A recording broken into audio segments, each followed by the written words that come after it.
talking to homesteaders of any kind from any part of the country, whether they have a big property or a small one, I would say the reoccurring theme that I hear over and over again that's universal to all of us is that so many times projects on the homestead, our best laid plans, our big food production goals, they just don't happen like we want them to, or that we think they will. So I think this is a topic that is really important to start to get cozy with if you're going to be a homesteader or you already are a homesteader, because failure is inevitable.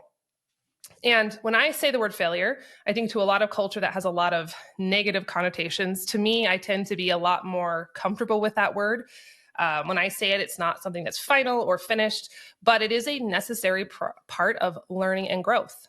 And I think that's often why people don't like to start new things, whether that's homesteading or a business or a new hobby or a new sport, is that no one likes the feeling of being a beginner, because beginning something requires a lot of mess ups, a lot of failures, if you will, and a lot of missteps. And so whether you are a new homesteader or an experienced one, failure is going to be a big part of your journey.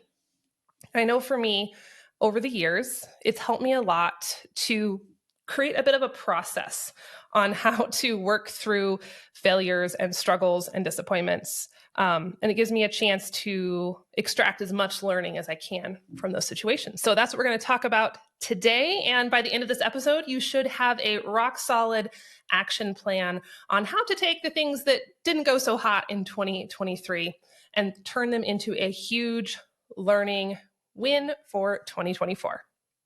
So welcome to the Old Fashioned on Purpose podcast. This is a show where we talk about the things that progress and modern culture has kind of taken away from us as humans and how we can get all that good stuff back. I'm your host, Jill Winger, and I have been homesteading for well over a decade. My family and I live in a crazy hard climate for growing food, the wide open prairies of Wyoming. And I am no stranger to tons of mistakes, tons of failures, and doing everything basically the hard way before I figure it out. So I feel very qualified to talk on this topic, and I hope that some of my strategies will help you as well. So last episode, I talked about the big wins, big lessons for 2023. So I'm not going to go over those in detail again. You'll have to go back to that episode and listen. And today I really want to hone in on the homestead pieces of this, although the framework that I'm going to teach you today is going to apply to really any area of your life where you're trying to extract some lessons and progress. But like any other year, 2023 absolutely had some wins in terms of food production and homesteading, and it had some big, didn't go so hot. I think some of our big mess ups, which are kind of par for the course for us. Seems like there's always a crop. And I hear a lot of other people say this too. There's always some crop that just bombs in a given year. You'll have one where it's a bumper harvest, and you'll have others who are just like, why didn't this work? And for us, we've had really good potato and onion harvests.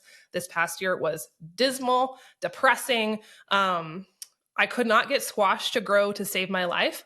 The year prior, I had a literal mountain of squash, of pumpkins, and I had to give them away to everyone. And then I had to feed the rest of the pigs or chickens or whatever. And this past year, I couldn't grow a single one. I think I grew one pumpkin the size of a cantaloupe. That was it. The end. So that wasn't great. We didn't milk very consistently. We had a calf, and then life just got out of control in various aspects of our businesses. And so we just put the calf on the cow and said, it'll be fine. So I didn't get as much cheese making done as I would have liked to this year. So there were just things I'm like, I wish we could have done it better. I was really distracted this year. Last episode, I talked about how my word for the year is streamline. My word for this year is streamline. And that's very much coming as the result of last year not being streamlined. Now, one little caveat with that, I think, and I'm just saying this for my own benefit, I suppose. A lot of people, I think they look at our life in the past with all the different ventures and businesses and such, and they probably would be like, well, duh, Jill, you did it to yourself. And I totally did do it to myself. And I'm well aware of that. But I also think that there are times when certain opportunities arise that you need to say yes to, that you should say yes to. And sometimes that creates a measure of chaos. And I don't think chaos in and of itself is a bad thing. I don't think we want to live in a state of chaos all the time. But I think there's a balance between chaos and order, and we need a little bit of both. And so I'm coming out of a season of happy, for the most part, chaos, growth chaos, expansion chaos, good things happening, saying yes to amazing opportunities chaos. And now I'm getting strategic and streamlined for a time. And so I attribute a lot of our missteps from 2023 in the world of homesteading to be just too much going on, and I wasn't managing things properly. And so I've been spending a lot of time figuring out, okay, why did this go wrong? What could I have managed differently? And how can I be taking a more active role in 2024?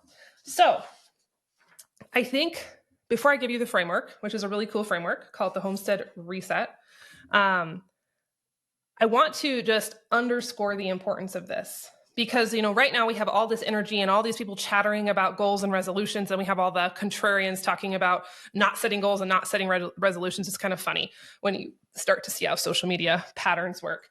But this whole idea of starting fresh only works if you're willing to do something different than you've done in the past. And it goes back to a little phrase one of my horsemanship mentors used to say over and over and over again. And when I heard him say it, I never really fully grasped it to its depth. But he would always say when we were writing, you've got to do things you've never done to get things you've never had.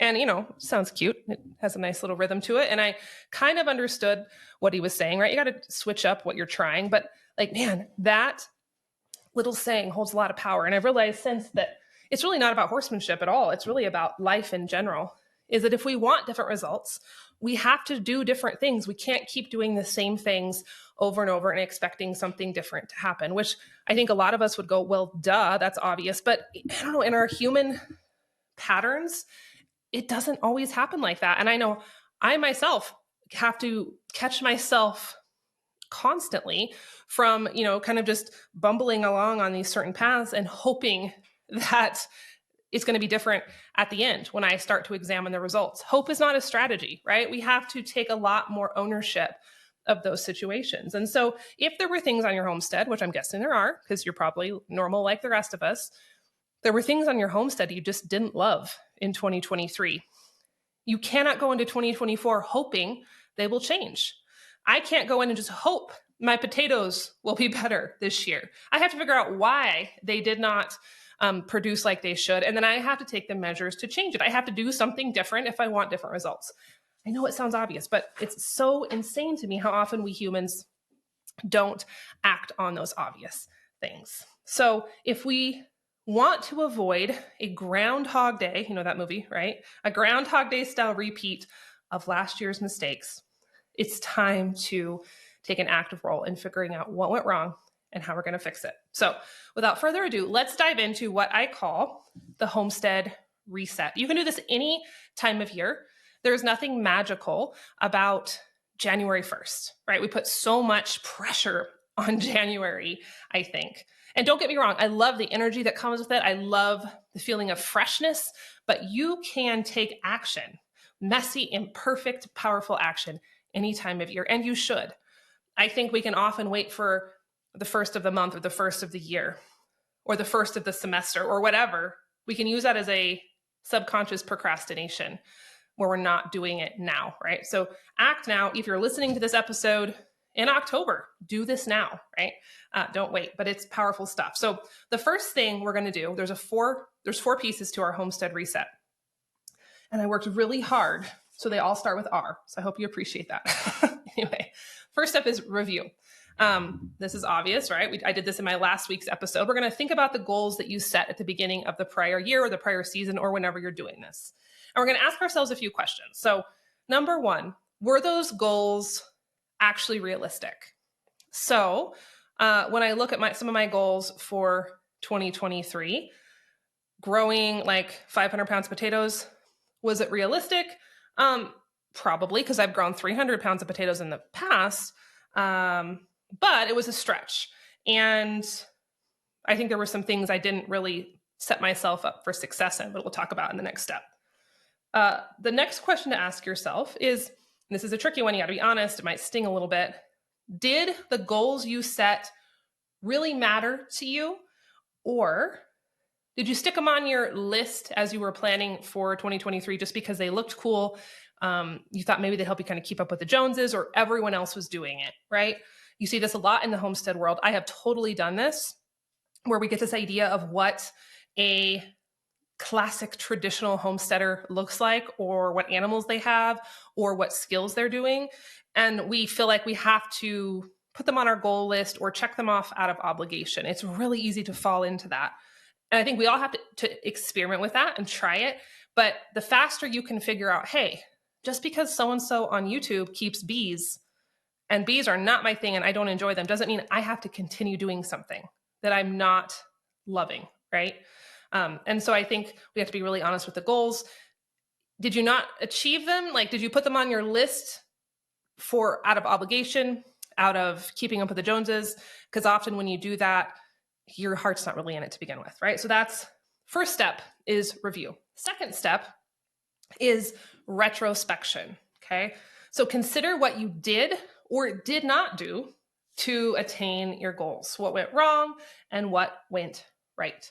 So in the case of my potato situation, I had a goal. It was attainable, but I didn't do anything different from the previous year to really set myself up for success, right? So the first question in retrospection is, did you have a plan, or did I just let life happen? Well, I let life happen with my potatoes. I planted them the same way. I didn't add any amendments to the soil, really. I watered them the same way, and off we went. And I was just expecting to like almost double my yield without a lot of different effort up front. That's not wise, right? That wasn't setting myself up for success. Second question, did anything unexpected happen that derailed your plans? Well, they actually did in terms of the potatoes. We had a crazy wet summer, which was awesome. We had the most beautiful grass, but I also had more moisture in the ground than I'm used to. And what I found when I would, late summer, when I dug up my potatoes and started to try to figure out what was wrong, a lot of them rotted in the ground. Like they just turned into potato mush. Haven't had that happen before because we usually don't have too much rain. We have never enough rain, but that was something out of my control. Now I could have probably helped myself out a little bit, in not letting my automatic water as much as it did. I think even when we weren't getting rainstorms, I think I let my sprinkler go too much, and I needed to manage that more, which brings me to question number 3. What parts within my control could I have done differently? I totally could have managed my water better. There were parts of the row that I figured out later were lower, so they were collecting more water. There were parts that were higher. I needed to be paying more attention to that and making adjustments. I also could have weeded more. We mulched the potatoes with a really heavy layer of straw, which was good for some of the weeds, but nothing is completely foolproof when it comes to weeds. And so I didn't manage that enough. Now, I'm not going to beat myself up over that because we had a heck of a summer for multiple reasons, and potatoes had to just go on the back burner.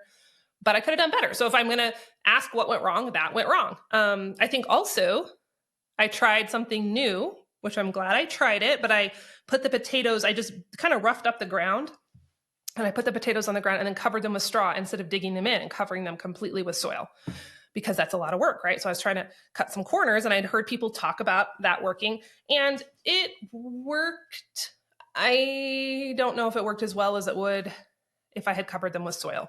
Also, some of the layers of straw were too thick, and I think that contributed to the potatoes rotting. So that was a learning curve as well, right? Okay, so there was review. We had retrospection. And number 3, we have the remedy. So now that you've identified the gap between where you wanted to be, where you planned to be, and where you ended up, right? There's 2 points and there's a big chasm in the middle.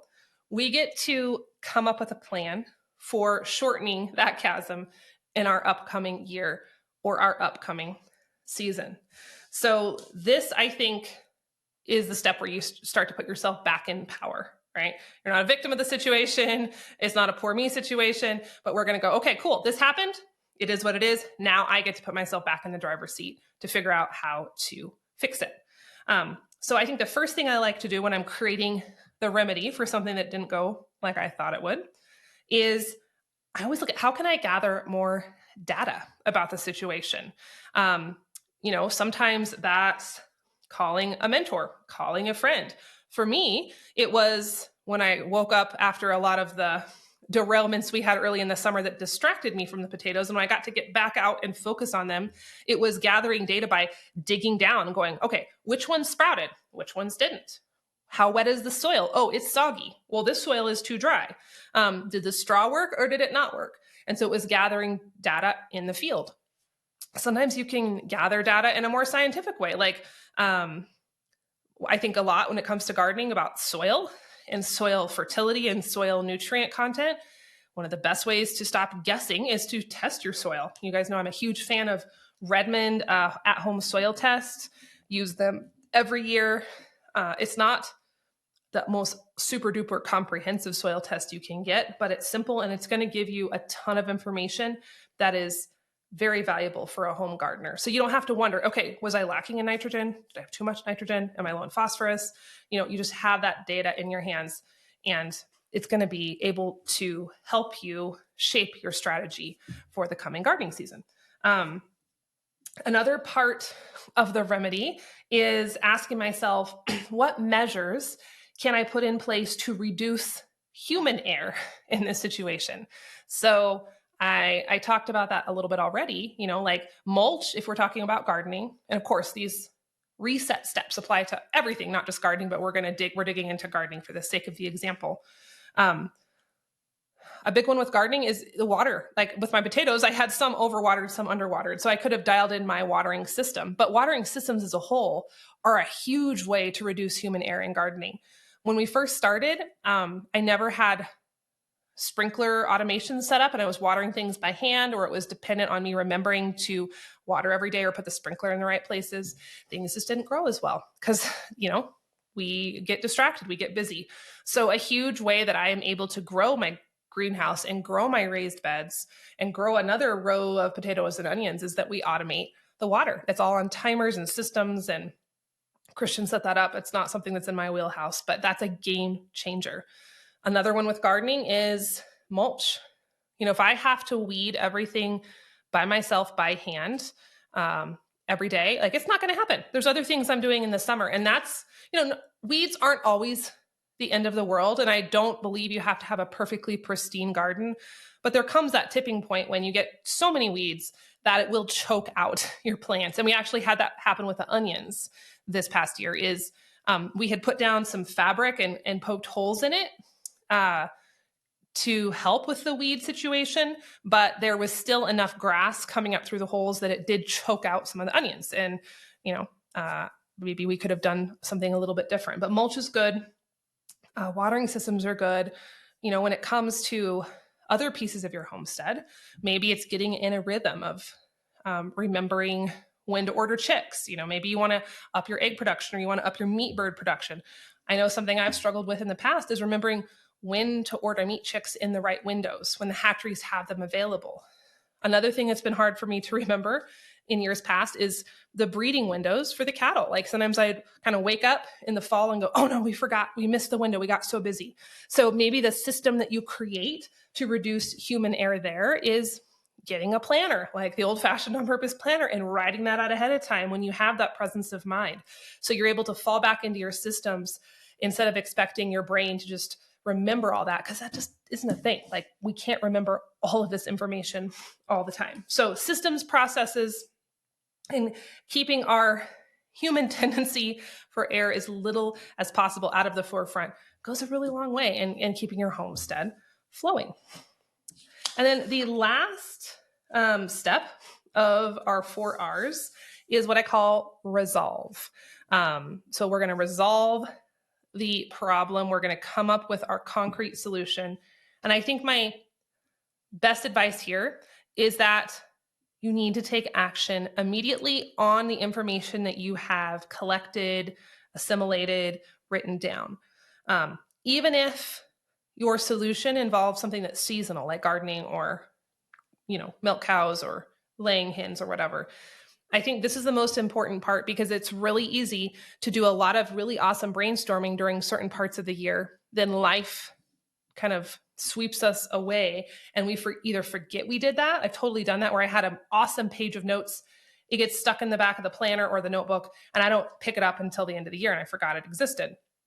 Or we have the best laid plans and then we don't put that snowball of momentum into place and they never happen. So let's say we're talking about the garden again, right? So if I'm going to set myself up for success with my potatoes and onions in the coming year, right now it's January, I'm not getting out there for a while to mess with the soil, but there are things I can do immediately to start helping next year's growing, or this year's growing rather. So some ways you might do this in what you're working on is make sure you write it down. Make sure you write it down in a place you're not going to forget about it. A planner's a great option. Notes on your computer can work. I tend to lose notes on my computer more than I do in paper.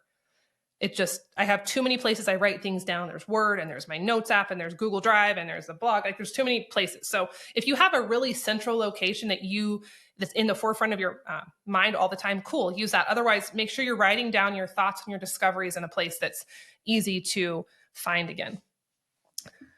If you need to order stuff, right? Sometimes in your data collection, you'll realize, oh, I needed this tool, or I needed this seed, or I needed this thing. This would make it easier. Order it now. Don't wait, because you don't know when things are going to go out of stock. Some things take longer to ship than you want them to, or you just plain forget, right? So if you were going to try a new broad fork for digging your garden this year to try to aerate more, get that now. If you want soil testing to happen, order your soil kits now, even if it's too frozen to go get a soil sample. If you want to try different varieties of seeds that you think might work better for you this year, order them now. Do it now. Don't wait. It will get away from you so quickly if you put it off. Another action you can take would be to start looking for mentors or coaches or advice that you can consume immediately, right?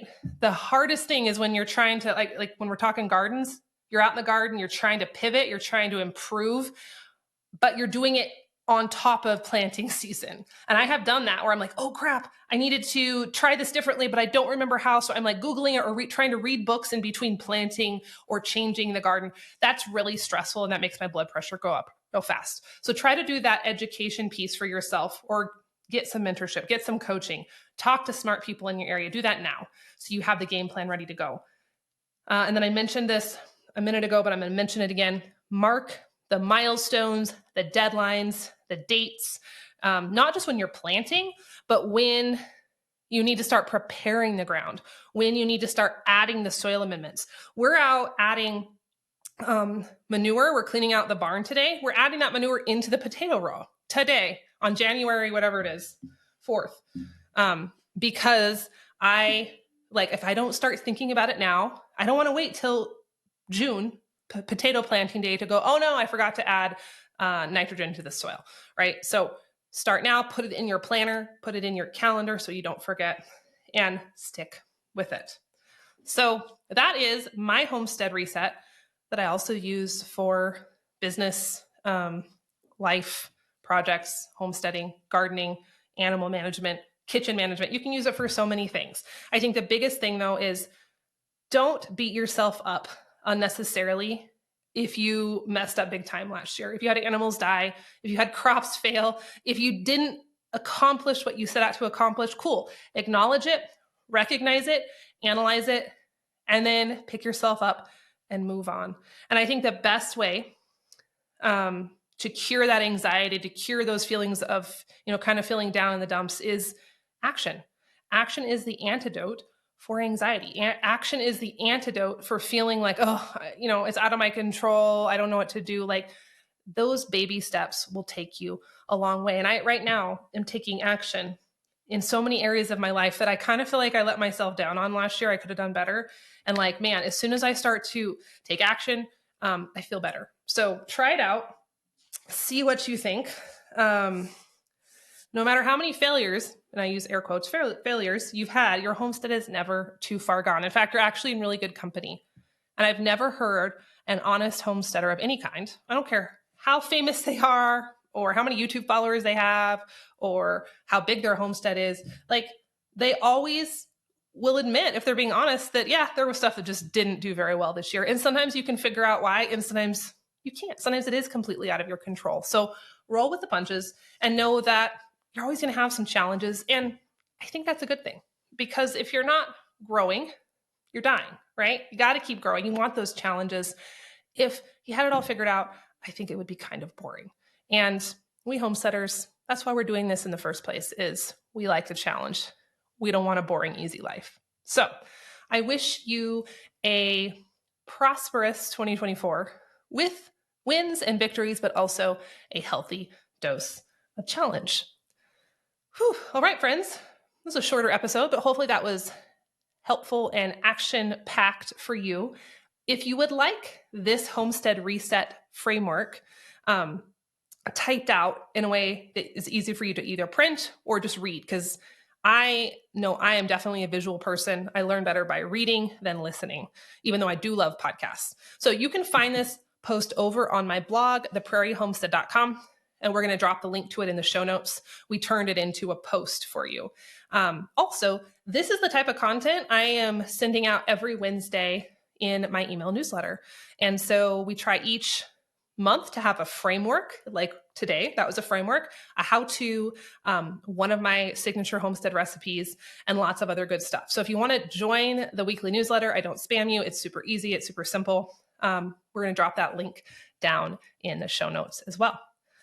All right, that's it for today.